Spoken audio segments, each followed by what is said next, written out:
I did an internship at Van Berlo, as you can see. I chose this company because I did 2 assignments by Susanna Skalska. I don't know if you all know her, but she's an assigner here, but she's also a trend researcher at Van Berlo.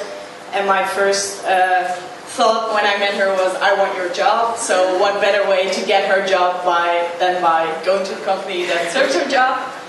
So unfortunately, I signed an NDA about my work, so I can't talk too much about what I did, but I will talk a little bit about how I got there.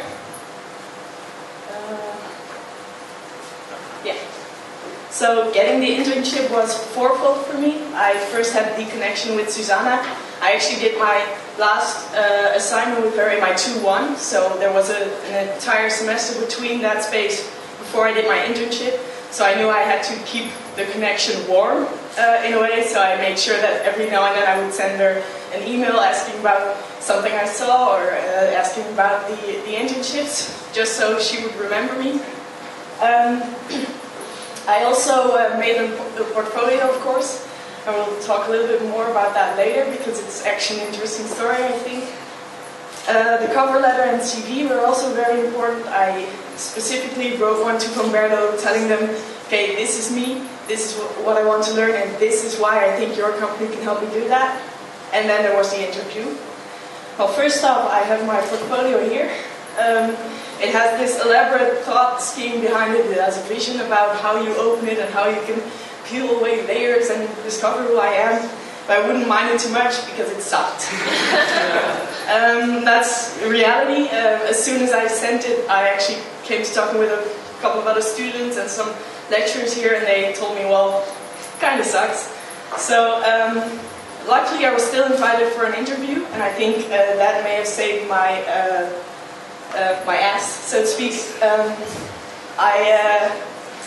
As soon as I realized that my portfolio wasn't so good because it had too little images and too little visuals about what I really did, I made sure that I printed those images and took them to the interview to show them, yes, I really can do stuff. So 3 important things about interviews, as I see them, is you should know the company.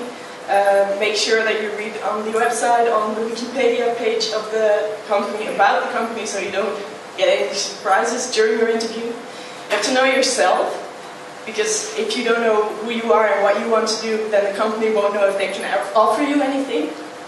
And the third most important thing is you should ask questions.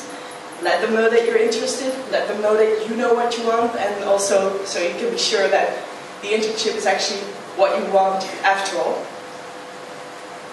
Okay, so I can't tell you exactly what kind of projects I did, but the distribution was kind of like this. So I did a lot of design strategy, which was my first goal. Van Berlo is really good at that. They are a large design consultancy, and I think about 40% of their work has to do with design strategy. Aside from that, I also did a lot of SolidWorks. I can attest to what Jesse and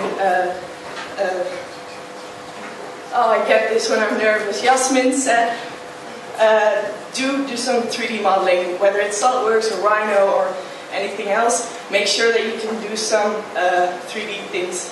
It really helps you in the future. They really liked the fact that I could do good user research, because that's something they don't do much at Van Berlo, so they used that quality of me, and that was something that I had to offer.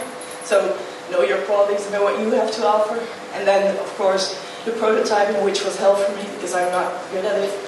And the general task to make something in Illustrator, design a calendar for the rest of the year, and the general internship tasks like, could you make lunch? That kind of stuff. So that's it.